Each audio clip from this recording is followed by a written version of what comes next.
자, 지금부터는 최근 어떻게 보면 가장 뜨거운 논란이 되고 있기도 한 사법부와 관련한 이야기 간략히 나눠보겠습니다. 우선 계엄 이후에 지난 1년 동안 사법부의 권위와 신뢰를 흔든 일들이 좀 있었는데요. 최근에는 변호사들이 법정 소란으로 감취되는 일도 있었고, 이후에는 또 특정 판사를 모욕하거나 조롱하는 일들도 있었습니다. 검사로도 계셨었는데 김 변호사님께서는 혹시 이런 사안에 대해서는 어떻게 바라보고 계십니까? 제가 법정에서 활동하고 있던 시기에 네. 이런 일은 상상도 할 수 없었습니다. 저희가 직접 관여하고 있는 재판의 재판부를 이렇게 폄훼하는 행동은 결국 그 담당 판사뿐만 아니라 그 재판을 둘러싸고 있는 모든 법조인 그리고 나아가서 우리 사법부 전체를 모독하는 행위거든요. 그럼 자기 자신에게도 결국 해가 됩니다. 근데 사법부든 법조인이든 전부 무슨 무력을 가지고 있는 것도 아니고 법의 권위에 의지해가지고 활동을 하고 있는 것인데 네. 이런 조롱과 욕설을 동반을 시킨다고 할 것 같으면 그런 법 질서의 권위가 다 무너져 버리거든요. 근데 이것은 대단히 엄정하게 생각을 해야 되고 무슨 징계라든 처벌 등 엄한 제재가 뒤따라야 될 것으로 생각합니다. 네, 김성훈 변호사께서는 앞서 그 서부지법 폭동 사태 역시 굉장히 충격적이었다는 말씀을 해주셨고 또 이런 의견도 있습니다. 국회에서도 어떤 사법부에 대한 청문회랄지 뭐 대법원장에 대해서요, 혹은 뭐 대법원장을 조롱한달지 개혁 입법을 추진한달지 이런 부분까지도 사법부의 영역을 좀 흔들 수 있는 이런 우려가 있다라는 얘기에 대해서는 어떻게 생각하시는지요? 네, 말씀드린 것처럼 기본적으로 아까 제가 심판을 비유를 했습니다. 네네. 그리고 사법부 또한 민주공화국을 이루는 권력으로서 그 권력의 제대로 아까 자정장치가 정상적으로 기능하는지를 점검하고 말씀하셨죠? 그 부분에 대해서 우리가 엄정하게 볼 필요가 있다는 점에 대해서는 저도 동의를 합니다. 다만 결국은 이 민주주의라는 시스템은 저는 이렇게 말씀드리고 싶습니다. 더디고 불편하고 어쩌면 대체로 마음에 안 드는 시스템입니다. 일거에 우리가 원하는 것처럼 속 시원하게 무언가가 되는 시스템이 아니라 참 더디고요. 참 답답하고요. 하지만 그 답답함과 더딤이 결국은 서로 다른 사람들이 함께 공존할 수 있게 살아가는 공간을 만들어내는 겁니다. 그것에 누군가가 권력을 잡고 누군가의 의지가 있어가지고 절대적으로 옳은 무언가가 있어서 그걸 바탕으로 해서 모든 사람들을 권력을 행사할 수 있는 무언가가 되는 순간 그렇지 않은 사람들한테 폭력이 될 수밖에 없기 때문입니다. 사법이라는 것이 전 그거라고 생각을 하고 있고요. 그런 부분에 있어서는 기본적으로 이러한 민주적인 시스템의 반대편에는 폭력이 있다고 생각합니다. 근데 저한테는 그러한 것들, 갈등을 해소하고 이 민주공화국의 갈등을 최종적으로 결정하고 정리하는 사법부가 무력으로 침탈당한 거는 굉장히 충격적이자 그리고 굉장히 끔찍한 일이었다고 생각을 하고요. 네. 그 다음으로 벌어진 여러 가지 갈등들이 있습니다. 사실은 진영을 가리지 않는 갈등들이 있죠. 냉정하고 그리고 우리가 차분해져야 한다고 생각을 합니다. 물론 우리가 생각하는 각각의 결정과 판결에 따라서 그게 마음에 들 수도 아닐 수도 있지만 네. 결국은 이 시스템 자체를 우리가 유지하지 못한다면 이 시스템 자체를 완전한 또 다른 정치의 영역으로 만들게 된다면 우리 모두가 피해자가 됩니다. 네. 결국 이런 우리의 헌법적인 체계 속에서 결국은 지금의 갈등들과 이 갈등을 해소하는 방법에 대해서 다시 한번 헌법재판소의 결정을 되돌아봤으면 좋겠습니다. 네. 자정장치에 대한 제도적 신뢰가 있는 한이라고 했기 때문에 그 신뢰를 만들기 위해서 사법부도 스스로 당연히 노력해야 하고요. 다만 그 신뢰에 대해서는 결국은 그것을 존중하지 않는다면 남은 것은 폭력과 극단적인 주장 두 가지밖에 존재하지 않는다. 그렇다면 우리는 그걸로 인해 가지고 다음 세대들이 서로 더 큰 무력과 더 극단적인 주장 속에서 누가 힘이 센지 겨루는 사회를 맞이할 수밖에 없다. 예. 이 점을 우리가 염두에 둘 필요가 있다고 생각합니다. 알겠습니다. 우리가 뭐 팀에서 점심 메뉴 하나 정할 때도 굉장히 다양한 메뉴가 나오잖아요. 네. 그럴 때도 항상 우스갯소리로 민주주의가 이래서 참 어렵다고 하는데 모두가 더 먹고 싶은 걸 다 먹을 수는 없겠지만 그 과정 역시 이 한 자정작용과 민주를 향하는 축이다 말씀이신 것 같아요. 그렇다면 내용적으로는 전직 국무총리가 재판에서 뒤늦게 위증을 인정하면서 사법부에 대해서 어떤 생각을 가지고 있었던 건지에 대한 논란도 있었습니다. 국정원장이 해외에 있는 줄 알고 홍장원 1차장한테 이제 그 원장 부재 중이니까 원 잘 챙겨라라고 얘기를 한 이유는 이제 그런 전화 하려고 전화했는데 안 받습니다. 이거 자체가 어떤 하나의 계엄 관련 임무 지시라고 한다면은 증인하고 통화하기 직전에 국정원장이 내 방에 있다가 나갔단 말이에요. 어? 그러면 원장한테 내가 그 얘기를 하지 않았겠을까요? 어떻게 생각? 아니 한번 이거는 저 뭐 팩트에 대한 건 아니지만 원장이 바로 직전에 나갔기 때문에 제가 아무리 이제 저거 하더라도 계엄 관련 어떤 임무라고 하면은 국정원장한테 주지 않았겠어요? 선서 양심에 따라 숨김과 보탬이 없이 사실 그대로 말하고 만일 거짓말이 있으면 위증의 벌을 받기로 맹세합니다. 증인 한덕수.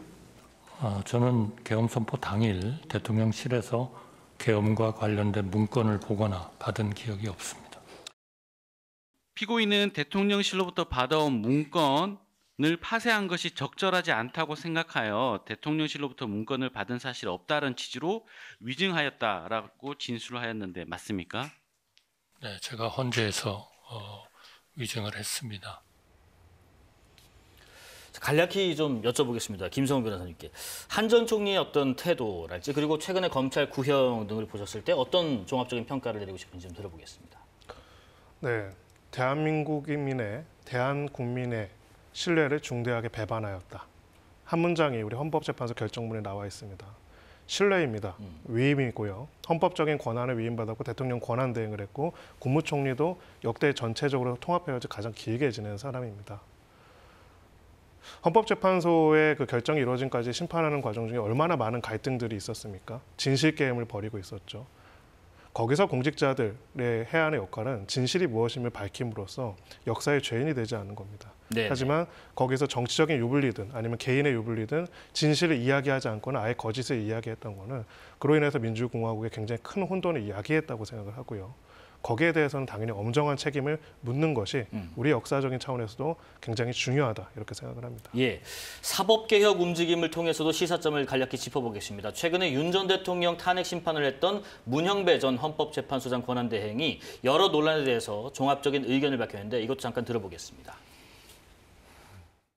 내란죄 재판에 국민이 신뢰할 수 있도록 조치를 취해야 되죠. 그런데 그 재판부가 일반 사건을 하고 있었대요. 내란입니다. 내란.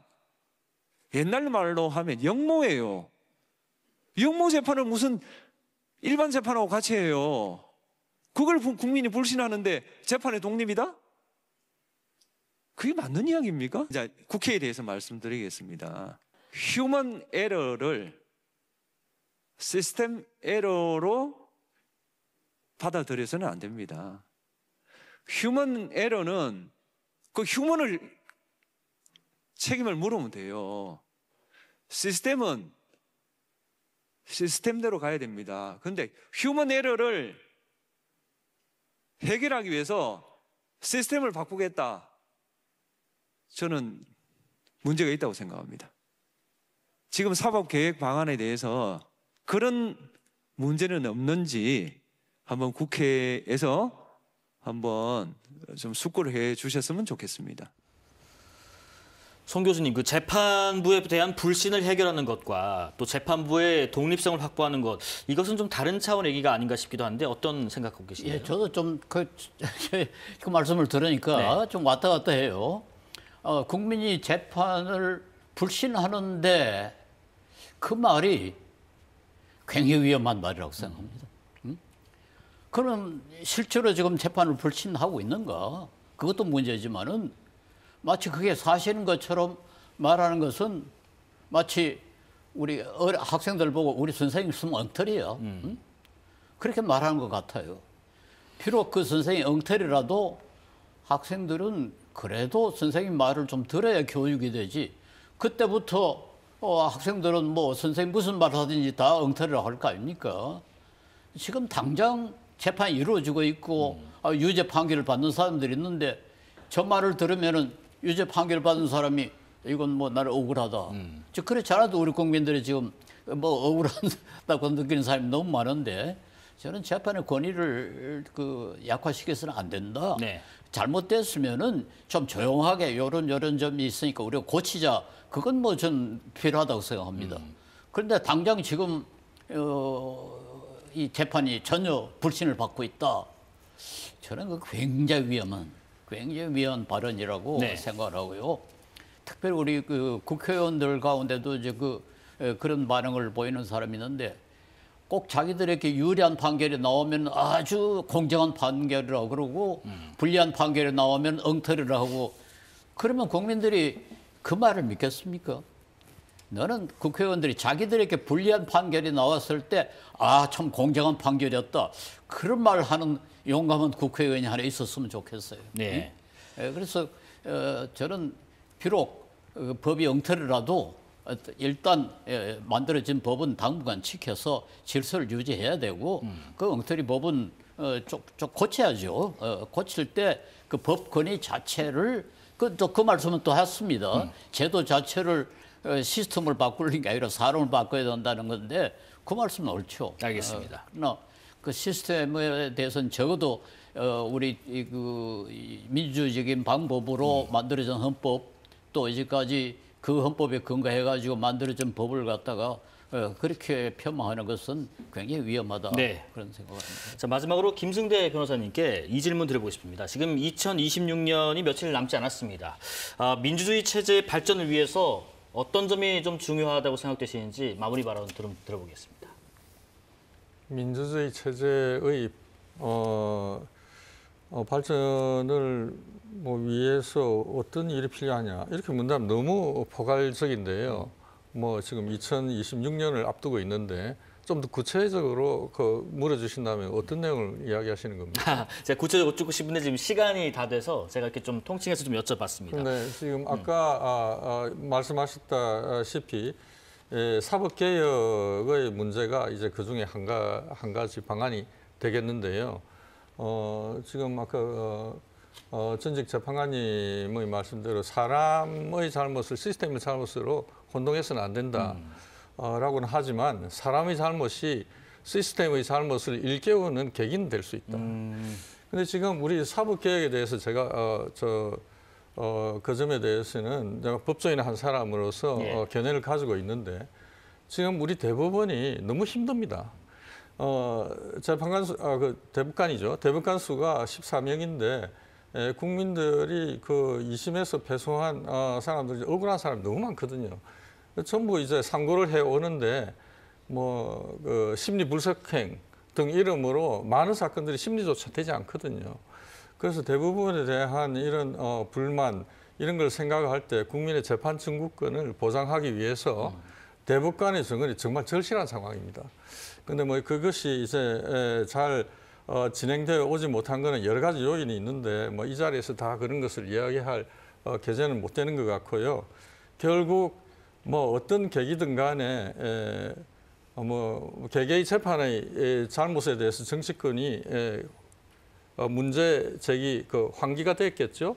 그래서 이건 사법개혁의 한 대상으로 삼아야 되겠다 해가지고 대법관의 숫자를 정원시켜야 하겠다 하는 점에서는 전적으로 찬성합니다. 국민의 입장에서 그런 점이 있고 또 사법개혁의 일환으로서 대법원에서 그 상고가 기각되었다든지 재판에서 패소한 사람들이 그 사안을 그 헌법재판소의 헌법소원으로 제기해가지고 또 한 번 판단을 받을 수 없느냐. 재판에 대한 헌법소원을 받아들여야 된다 하는 논의가 사법개혁 속에 포함되어 있는 걸로 알고 있습니다. 그런데 이 부분 제가 헌법재판소에서 연구를 해봤기 때문에 잘 아는 부분인데 정리해야 될 것 같습니다. 그래서 그 부분에 대해서도 재판소원은 일단 아주 제한적으로라도 허용을 하는 것이 국민의 재판 청구권 보장을 위해서 필요한 조치입니다. 이런 것들을 통해 가지고 차근차근 우리나라 민주주의가 앞으로 발전돼야 한다고 생각합니다.